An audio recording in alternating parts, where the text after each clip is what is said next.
Welcome everyone, and thanks once again for making the time to talk about walking on a lovely sunny day where I'm sure you'd love to be out walking. I really appreciate you taking the time to come and listen to us. So as Suzanne mentioned, I'm Lucy Dixon. I'm a designer, but I also in my day job work with businesses to help them more sustainable. So I do a lot of work looking at kind of business models, changing business practices, setting strategies for businesses to have a more positive impact on people and planet. But also, as this work kind of alludes to, I'm very much an avid walker, and I'll be kind of talking to you a bit more about that shortly. I'll let Sarah do a bit of an intro in a moment, but just to kind of explain a bit more about how Sarah and I kind of first connected. So we met on a master's programme at the University of Brighton last year, and I was at the time completing an MA in sustainable design, which Sarah had herself completed a couple of years before. It's a wonderful course. It gets you to really question what sustainability is, what it really means, what even is design, what role does design play within the world, and kind of reinforcing sort of our understanding of sustainability and existing systems. And we noticed that there's a lot of parallels between our work and a lot of overlaps as well. So what we kind of will bring to you today is very much complementary in terms of the type of work that we'll be sharing with you, but more on that in a moment. Sarah, if I just hand over to you for a moment, just to kind of introduce yourself. Yes, hi everybody. As Lucy said, I was also a student on the Master's Sustainable Design course at Brighton Uni, and last year I was very lucky enough to teach on the Master's module and met Lucy in the course of that work. And I have a background broadly in graphic design for sort of environmental and social justice sectors, charities, NGOs, but more recently wanted to really expand my design practice, along with being involved in the transition town movement. So very much seeing how design could play a role in low carbon futures. I'm currently working some of the time for a community energy organisation where I'm kind of supporting groups, local people to come together to create energy projects to really look at how they can reduce the carbon footprint of their communities. And more on my work that's more about the collective, and back to Lucy to continue on her more individual journey. Well, thanks, Sarah. And as Sarah's alluded to, the kind of two dimensions of today, if you like, it's very much my work, which is more focused on the individual and the ways in which people can connect to what in the academic world we call the more than human world, which might sound a bit kind of ethereal, but that the language is intentional. It's used as another way of talking about nature. And in academia, the way that we think about the language of nature is that it kind of reinforces the separation between us and other beings. So actually deliberately using language such as the more than human suggests that we are just another version of beings and that we aren't separate from one another. So you'll hear me using that kind of language quite a lot as part of my presentation. But as I said, my work will be very much focused on that individual connection to the more than human world. Sarah is going to talk to us a bit more about kind of what we can do as people to come together to create change. So whether that's through commoning practices, for example, or simply coming together for collective action. And as you probably guessed, our work is connected through walking, but also land access and privatisation, and more broadly connection to others. So you'll see a lot of those themes coming up in what we'll talk to you about today. Great, so if we just move on to the next slide, please, Sarah. So this might seem like a bit of a strange way to start a presentation, but I actually wanted to start with a bit of an exercise. And before I go into that, just to kind of explain a bit more about where this has come from. So as part of my MA, I was really interested in this concept that I didn't coin, but it isn't widely used, but it's this term frugal hedonism.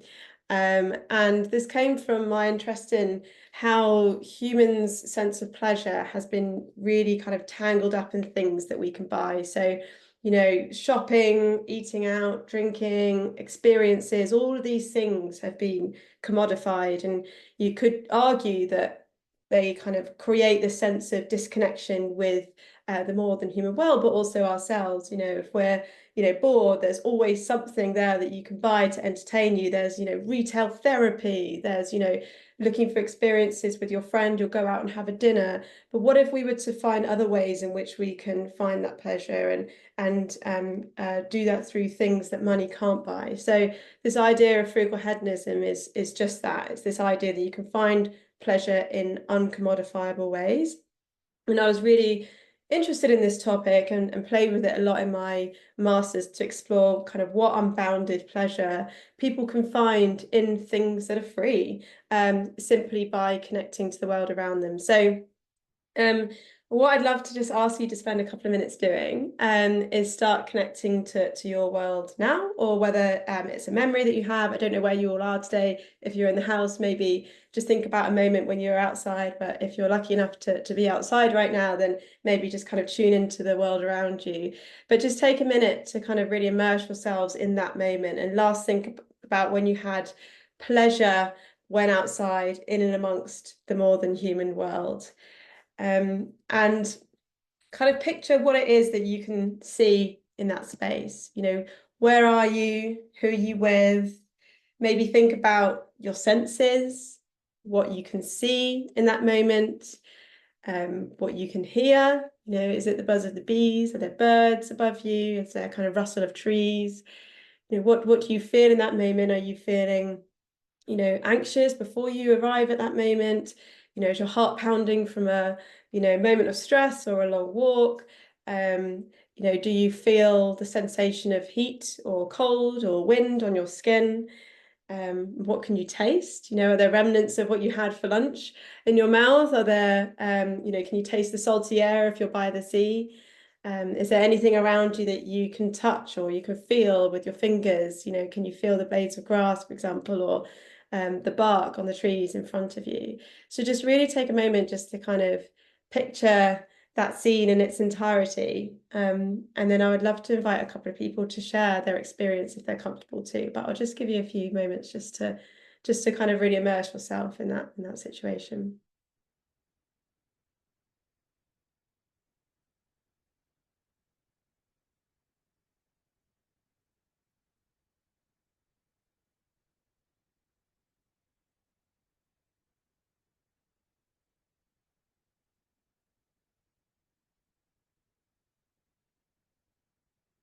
Okay, so I'd love to hear from anyone. If anyone wants to share back at all, I'd love to hear, what came up for you, what that moment was, where you were, how it made you feel.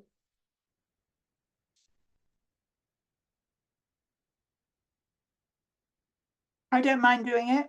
Yeah, great. Thanks, Jane. I chose something really simple because it was the first thing that came into my head, Yeah. which was going down the garden this morning, which I do every morning. Mm. And I go to a bench down the garden and I do a very short meditation, but I'm not thinking of the meditation. I'm thinking of the time before that. So I think the first thing I notice is the sky, because every day I take a photograph of the sky, the weather. So I see the sky, first of all, and the trees. But as I went back there, I was very aware that I was wearing sandals and that the grass was slightly damp and that I had to be careful where I stepped because I was aware of slugs and snails and evidence of fox as I walked down the garden. And as I looked up, I saw the flowers. I was aware of a smell, and I'm not sure what it was. I think it could be to do with the flowers. It might be the trees. I walked down to the bottom of the garden, which is deliberately wild and like a meadow, and I noticed the flowers that had come out since yesterday. and I was aware of the grass at the side and of I touched the tall grasses, and as I did so, the holly brushed against my hand, which was sort of prickly. And I walked on down, and I was aware of my skirt catching on something, and it was the branch of something. So then I touched that and touched the rough bark of a tree, and I smelt that tree, and looking up, I could see the bird box, which I know is now empty. So I walked on and sat on my bench, and I was then aware of where the sun was and that it had moved round slightly from when I was there before, and the sun coming through the trees, and a slight breeze, which was very welcome this morning because I was aware that all of me was rather hot, Yeah. and my feet were hot, which is not pleasant. And that was it, really. Wow, that is so vivid, Jane. That's amazing. There's so much that you were able to recall from what I imagine wasn't a very long moment of time. No, But it was 2 minutes, 2, 3. yeah, but you could, there was so much that you could very vividly experience at that moment in time. And that's amazing. I also love that you take a photo of the sky every day. I think I might have to start doing that. That's brilliant. It's actually, and then I make collages. So at the Mm. end of each month, there's a collage. Oh, that's And at beautiful. the end of the year, there are 2 big collages. And what was amazing last year was how much blue there was, even though we think Mm. it rained a lot. Yeah. Yeah. So it's making you very aware of the weather. Oh, I love that. That's so nice. Thank you so much for sharing that, Jane. That was really, really powerful and set my next section up very well. So thank you. Trevor, I can see you've had your hand up for a while, so I'll just hear from you and then we'll move on. Can you hear me all right? Yeah, yeah. Oh, good. I was just going to share an experience of a different kind, a watery kind, because I was on holiday in the Suffolk coastal seaside resort called Cromer, Yeah. and I was there for 3 days. And I set myself the objective of putting my feet in the North Sea. And I just managed to do that on the very last day of my stay in Cromer. So I took my sandals off, walked into the sea at the edge of the water, put my feet in water and took a video showing the whole seascape and my feet being covered by the incoming waves. And I thought, right, I've achieved my objective. Water felt cold, but my feet got used to it very quickly. It was just an absolutely amazing experience, and I'm glad that I did it. So I just thought I'd share that with you.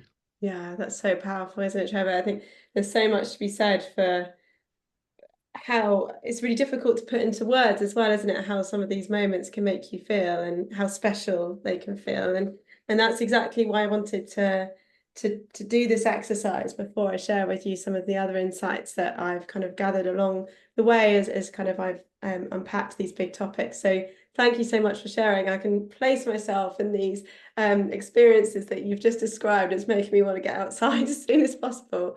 So let's just move on to the next slide now, please, Sarah. So as I said, I wanted to kind of introduce you to this as this kind of very much frames, just skip back a couple, please, Sarah. Which is this very much frames the kind of the mindsets and the kind of themes from which my work was really rooted in. And if you just move to the next slide, Sarah. Okay, I think it's jumped a couple on that deck. That's okay.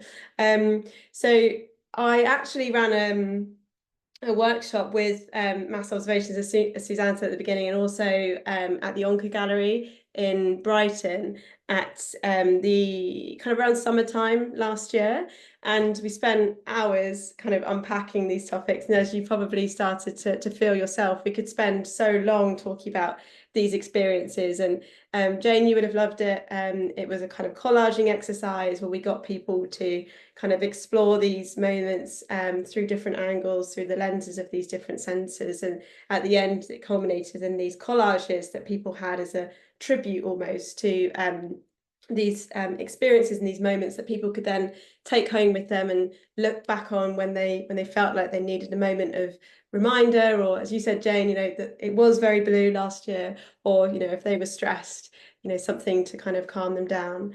And so that the kind of workshopping was a really critical part of my work.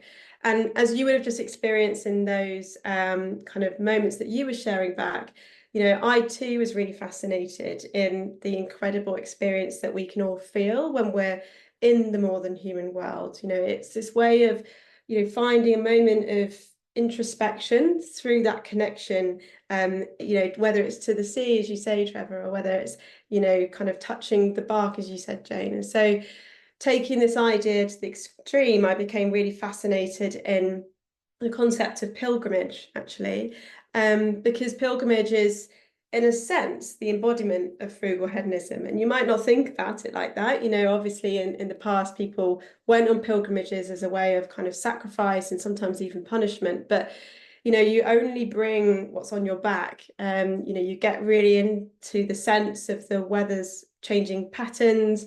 You are very connected to the rise and the fall of the sun.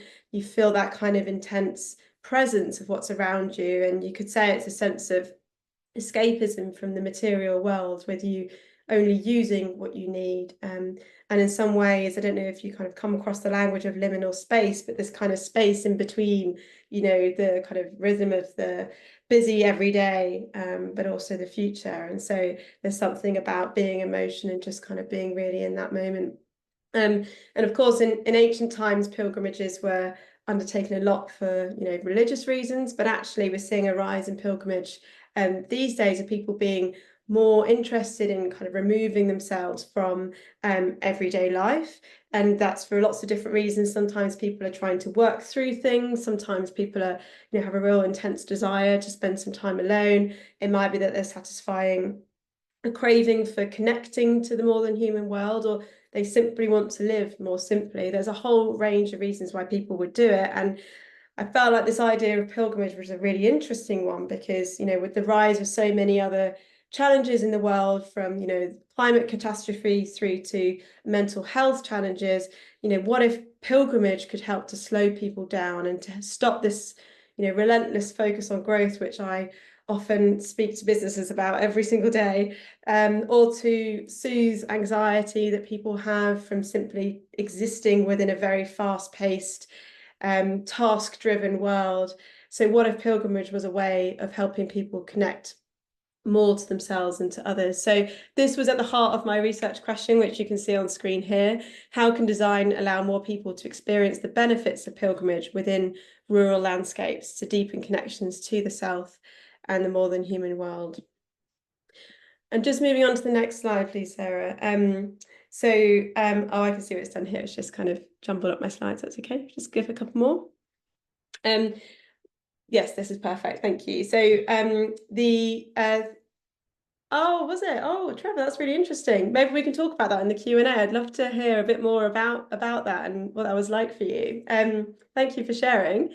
So you can see here a bit of a kind of mapping of the themes that came out through my work, and you can see pilgrimage was very much at the heart of that, and the other kind of themes in bold around it were some of the larger themes that were tied to it, and, you know, some of the ones that were kind of more on the boundaries. But I could spend hours talking to you about this work, and I'm conscious we want to come to Sarah's as well, so I won't go into this in lots of detail, but just to kind of pick a couple here of these very kind of intersecting themes. Feminism was a really interesting one. This idea that, you know, everyone should feel safe and able to be able to go out and access the land in the same way. And even today, there are still very much ingrained social norms that it's fine for, you know, a young strapping lad to go out and find himself on a path, but actually a woman should be, you know, at home and kind of doing more of the home tasks and nesting, etc. And even though that is very much changing, and there are women who are really spearheading the change, some of those very ingrained social norms and assumptions around genders do still exist within land. Also folklore, I thought, was a really interesting one. I did a big piece of work looking at kind of language and traditions that are tied to the land, especially, you know, in ancient times, people would develop songs, and the language that was used really taught people a lot more about their locality and the relationship that they had with the land. So they felt much more connected through the language and those traditions. So it felt, you know, what can we learn about the more than human world from these ancient traditions and rituals? So it just gives you a bit of a flavour of some of the themes that were coming out. And this might feel like a bit of a handbrake turn on this next slide, because that's what it felt for me actually when I came across this in my research. And actually this is, you know, obviously changing with the kind of latest kind of election, but at the time, the Conservative manifesto from 2019 was that they would make intentional trespass a criminal offence, and we will also give councils greater powers within the planning system. And at the same time, the government announced that they would be implementing a deadline of 2031 to ban access to any unmapped paths, despite announcing only a couple of years ago that they would then remove that deadline. So basically, any path that isn't formally mapped on a map in the UK, even if it's an ancient path or one that has grown over and is not formally mapped, will be treated as a criminal act if you were to walk on that land. So there's a big push at the moment through campaigns from the Ramblers Association, for example, to try and encourage people to map as many of these unmapped paths as possible, so that they don't literally get ring fenced and people stopped able to actually access them in the first place. So, you know, what I found really shocking about this was that, you know, all those kind of themes and benefits that I just mentioned wouldn't be accessible to people if we were to suddenly prevent people from accessing the land in the first place. And just to kind of build on that theme in a little bit more detail, I was really shocked, Sarah, just move to the next slide, to hear that in England, we only have access to 8% of England's land, and only 3% of England's rivers, which is a really shocking statistic. And when you actually see maps of England, it's even more shocking. It's really kind of small pockets of it. And that in itself is also unequally distributed. So it's not 8% equally across the UK. Obviously, there are pockets like the Peak District, for example, which, you know, has 72% access land, compared to just 0.6% of Kent. So massive inequalities in terms of the distribution of that land. And that's a problem because, you know, the kind of, yeah, exactly that, Trevor, exactly that. That's a real problem because, you know, the people being able to access their local spaces is one of the most important things for people to do to enhance their mental health, to enhance that all-important connection to the land, for people to even care about the land in the first place. And also, as we know, you know, there'll be very different challenges when it comes to ethnicities and class, all wrapped up within this kind of ability to access the countryside. And so, you know, why should it be that only a handful of people in the UK can access the land when so many of them don't? Alongside that, when you actually, I'm sure you've all come across it, but, you know, when you see land that you can't access, it's very aggressive. You know, there's lots of barbed wire, there's lots of signs saying, get out, you know, don't go on my land, no access, you know, this is private land, trespassers will be prosecuted, etc., etc. It's all very aggressive. So it feels as though there's a very clear boundary between the people who can only access these very small paths versus the people who might live in more urban areas who simply can't access anything. And we know that within, you know, other countries, even Scotland, which is literally obviously just over the border, Scandinavia and other parts of Europe have successfully implemented right to access land, and people do so in a really responsible way. So the sort of idea here is that why should England be any exception when we have so much land for people to be able to in theory, be able to access? So just to move on to the next slide, Sarah, I just wanted to kind of bring to life here a sort of visualization of some work that I did to explore land access in Sussex. So I used to live around Ditchling Beacon, and you can see, you would think, you know, Ditchling Beacon, very green. When I think of it, I'm like, wow, it's, you know, the top of the hill, it's, you know, there's so much green space around it. But just taking that kind of snippet of that area, you can see that actually this big red block here, all of that is private land.